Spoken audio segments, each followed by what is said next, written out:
कि दुनिया में तकलीफें ही हो, मुसीबतें ही हो, अगर हम अपना रिश्ता अपने अल्लाह से जोड़ लेते हैं, अल्लाह से करीब कर लेते हैं, तो पता है क्या होगा? तुम्हें कहीं जाने की जरूरत नहीं पड़ेगी। तुम जो कहोगी तुम्हारे कहने पर वैसा ही हो जाएगा। तुम जिसके सर पे हाथ रख दोगी उसकी तकदीर बदल जाएगी। शर्त यह है कोई पाक दामन तो बन के देखे, कोई मुत्तकी तो बन के देखे, कोई अल्लाह से डरने वाला तो बन के देखे। आइए, जब कोई औरत वाकई अल्लाह से रिश्ते को मजबूत कर लेती है, जब वाकई कोई औरत मुत्तकी परहेजगार बन जाती है, जब वाकई कोई औरत इबादत गुजार बन जाती है, तो फिर अल्लाह उसकी कितनी सुनता है, उसकी शान क्या हो जाती है।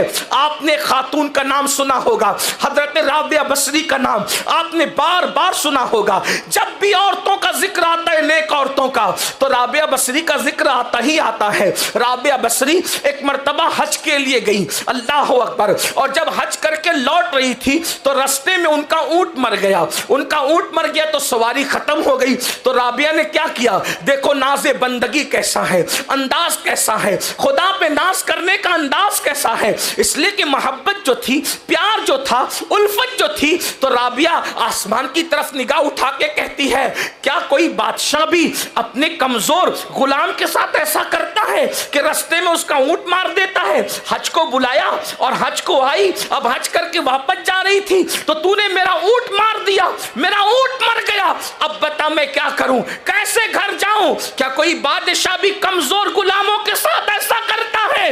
अल्लाह अकबर। तारीख में आता है नास के साथ सिर्फ ये जुमले कहने थे, अभी जुमले मुकम्मल भी नहीं हुए थे कि उनका मुर्दा ऊंट उठ करके खड़ा हो जाता है।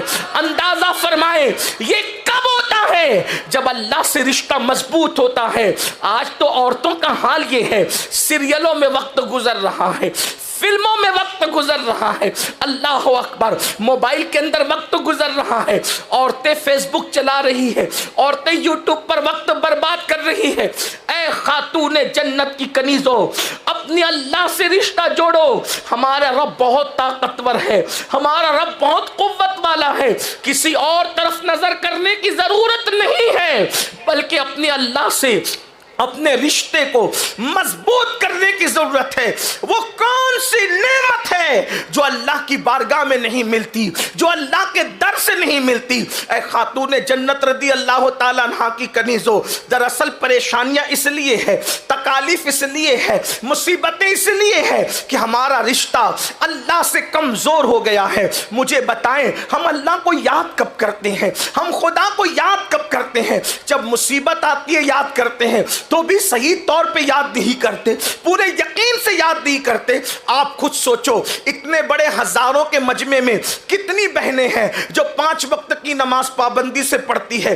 अपने आप में डूब करके सोचो मेरी बहनों, बताओ कितनी बहनें हैं जो 5 वक्त की नमाज पाबंदी से पढ़ती है? मेरी बहनों बताओ, जब अल्लाह के रसूल ने फरमा दिया जिसकी नमाज नहीं उसका दीन नहीं, फिर आप किस दिन पर अमल करती हैं? सीरियल के लिए वक्त है, गीबत के लिए वक्त है, औरतों के दरमियान बैठ करके इसके उसके घर में लड़ाई झगड़ा लगाने के लिए वक्त है, इसी तरीके से हर जुर्म के लिए वक्त है, शादियों में जाने के लिए वक्त है, वलीमों में जाने के लिए वक्त है, और अल्लाह की बारगाह में हाजिरी देने के लिए वक्त नहीं।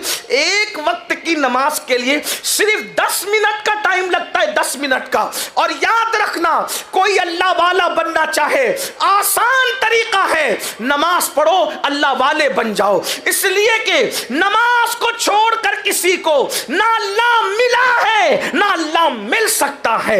नमाज को छोड़कर अल्लाह से किसी का रिश्ता ना कभी मजबूत हुआ है ना कभी मजबूत हो सकता है। ऐ खातूने जन्नत की कनीजों, जब सैयदना फारूक आजम उमर इब्ने खत्ताब रदी अल्लाह ताला अन्हु को शहीद करने के लिए जख्म लगाए गए, पूरे जिस्म से खून बह रहा था, पूरे जिस्म से खून रस रहा था, ऐसे में आप तयम्मुम करके नमाज की तैयारी कर रहे थे। किसी ने कहा अमीरुल मोमिनीन, पूरा वजूद खून से लहू लहान है।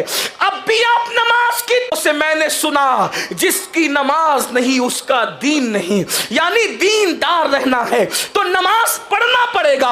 अब मेरी बहनों मुझे बताओ, हम सोचते अल्लाह हमारी सुनता नहीं, अल्लाह हमारी दुआएं कबूल नहीं करता, माज़ अल्लाह, ये शिकवे लेकर के बैठे हो। बताओ, एक वक्त की नमाज के लिए सिर्फ 10 मिनट का टाइम लगता है। कहा जाता है कि राबिया बसरी पूरी पूरी रात इबादत करती थी, और जब आपसे कहा गया आप पूरी रात इबादत करती है, सोते क्यों नहीं है, तो जवाब दिया करती थी, क्या करूं, जिसका रब नहीं सोता, बंदे को सोते हुए शर्म नहीं आती, वो जाग रहा है मेरा आका और मैं कैसे सो जाऊं।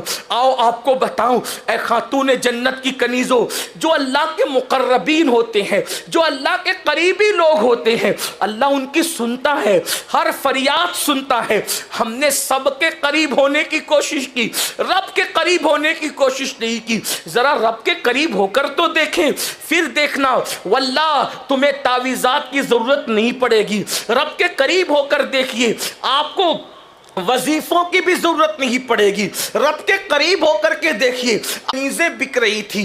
पहले इंसान खरीदे और बेचे जाते थे, गुलाम और कनीजों की शक्ल में इंसान खरीदे और बेचे जाते थे। अल्लाह अकबर। ऐ खातून जन्नत की कनीजों, हजरत अता ने देखा एक पागल कनीज बिक रही है, एक जिसको लोग पागल कह रहे थे वो पागल कनीज बिक रही है। अल्लाह अल्लाह, जब उसको बिकते हुए देखा तो हजरत अता वहां पर तशरीफ ले गए। बड़े मुहद्दिस थे, बड़े आलिम थे, वहां सूफी भी थे, वहां तशरीफ ले गए। तो लोगों ने कहा ये पागल कनीज कौन खरीदेगा, तो चंद दिरहम देकर पागल होने के बाद भी खरीद लिया। और जब उसको घर लाए, अल्लाह अकबर, तो वो पागल समझ करके उसको एक जगह पे रख दिया। और रखने के बाद जैसे ही रात हुई, रात ने अपनी सियाह जुल्फों को जो है वो उफक पर बिखेरना शुरू किया। गोया के यूं कह ले, जैसे ही रात मुकम्मल शबाब की तरफ अपने कदमों को बढ़ाने लगी, तो हजरत अता ने क्या देखा, बिस्तर पे आप लेटे हुए हैं, चुपके से वो कनीज उठती है, उठने के बाद वुजू करती है और वुजू करके मुसल्ला बिछा के नमाज शुरू कर देती है। अल्लाह अकबर।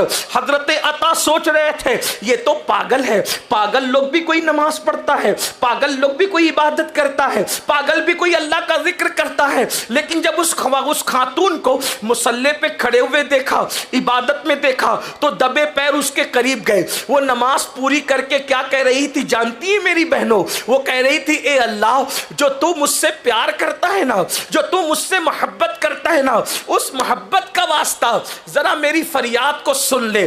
तो हजरत अता चूंकि मुहद्दिस थे, फकीह थे, सूफी थे, रहा नहीं गया, आपने फौरन टोक दिया।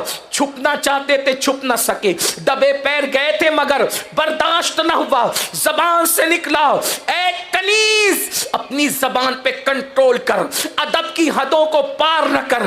तू इतनी बड़ी हो गई कि तू कह रही है कि अल्लाह तू मुझसे जो प्यार और मोहब्बत करता है, उस मोहब्बत का वास्ता मेरी फरियाद को सुन ले।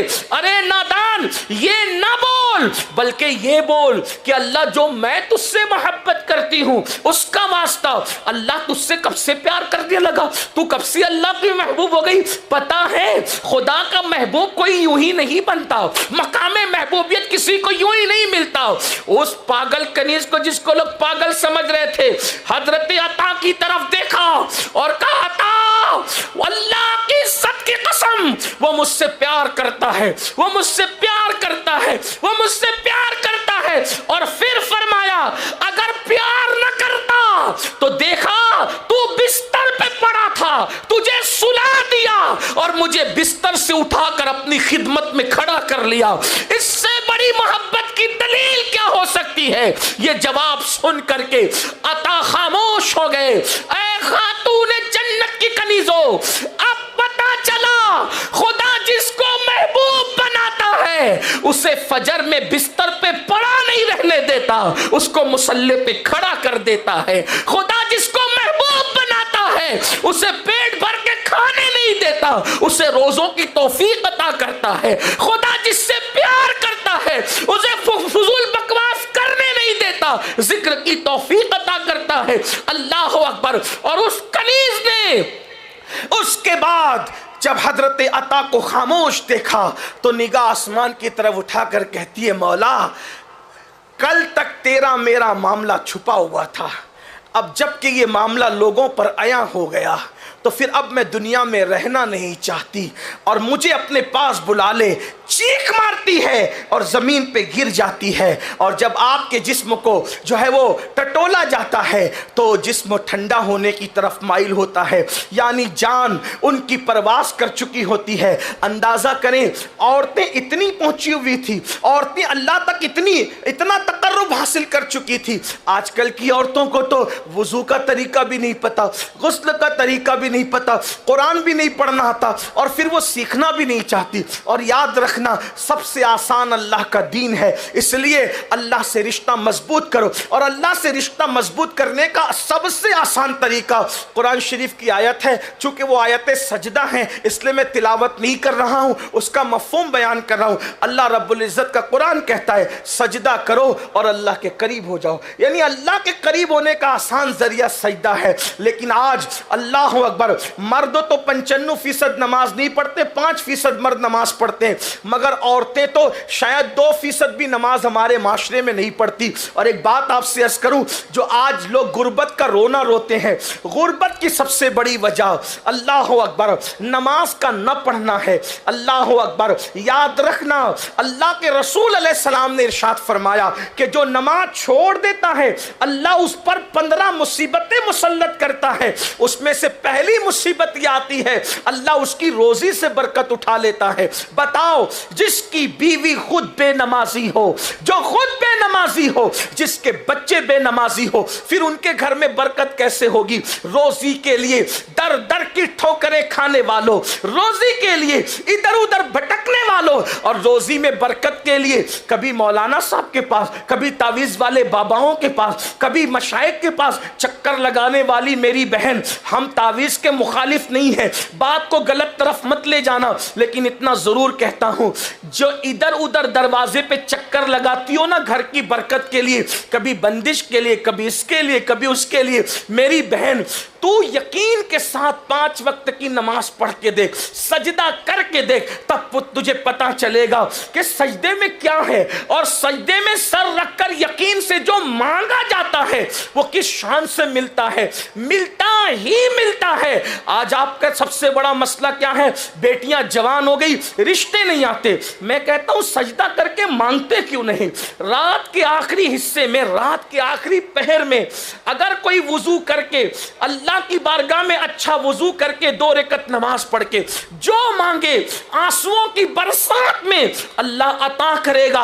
अल्लाह का वादा झूठा नहीं हो सकता, उसका वादा है, उदूनी अस्तजिब लकुम, मुझसे मांगो मैं जरूर अता करूंगा। और यहां नेक और अच्छे बुरे, आलिम गैर आलिम, फकीर गैर फकीर, सूफी गैर सूफी, पीर मुरीद, किसी की कैद नहीं है। अल्लाह का ऐलान है, जो मांगेगा हम उसको अता कर देंगे। ये जो आपने पहाड़े पढ़ रखे हैं कि मौलाना हम गुनहगार है, याद रखना अल्लाह जैसे गुनहगारों का रब है, नेकोकारों का भी रब है। जैसे नेकोकारों का रब है वैसे गुनहगारों का भी रब है। उसके यहाँ दुआ की कबूलियत में नेको बद में ज्यादा फर्क नहीं है। दुआ की कबूलियत के लिए नेक होना शर्त नहीं है, दुआ की कबूलियत के लिए यकीन का होना शर्त है। जब यकीन से दुआ मांगी जाती है तो अल्लाह ताला सबको अता करता है। बल्कि बड़ी माजरत के साथ अगर आपको ये बात हजम नहीं होती तो मैं साबित कर सकता हूं, अगर काफिर भी मेरे अल्लाह से यकीन से मांगे तो अल्लाह काफिर को भी महरूम नहीं कर, अल्लाह काफिर को भी महरूम नहीं करता। दलील आपके सामने रख दूं कुरान से। शैतान से बड़ा काफिर कौन है ये बताओ? फिरौन भी शैतान के बाद काफिर है, नमरूद भी शैतान के बाद काफिर है। सबसे बड़ा काफिर कौन? शैतान।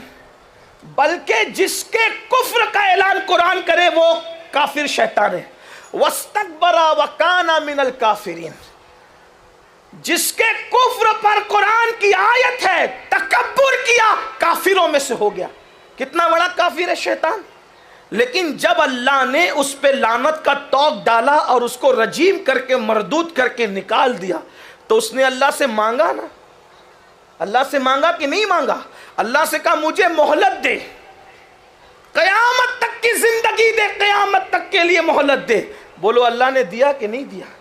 जो अल्लाह शैतान को महरूम न करे, वो मांगे तो अल्लाह शैतान को दे दे। तो जब वो शैतान को अता कर सकता है, दिया कि नहीं दिया मोहलत? अरे तुम्हारे बाप दादा पैदा होके मर गए, वो तो पहले दिन से है और अभी भी है। वो हजरत आदम अलैहिस्सलाम की पैदाइश से पहले से था, अभी भी है। मांगा ना उसने, उम्र मांगा, अल्लाह ने दिया कि नहीं दिया? कभी शैतान बीमार पड़ता है, कभी उसको कोरोना वगैरह की वबा लगती है, कभी उसको ताउन वाउन इतने सब आए, कुछ लगा उसको, वो हट्टा कट्टा है, क्योंकि मांगा उसने और अल्लाह ने दिया। और दिया तो जो मरदूद कोई शान से अता करता है, वो महबूब की उम्मत को क्यों अता न करे? हम तो माइल बकरम है, कोई साइल ही नहीं, राह दिखलाए किसे, राह रवे मंजिल ही नहीं। अपने अल्लाह से अपने रिश्ते को मजबूत करें। जब खुदा से रिश्ता मजबूत होगा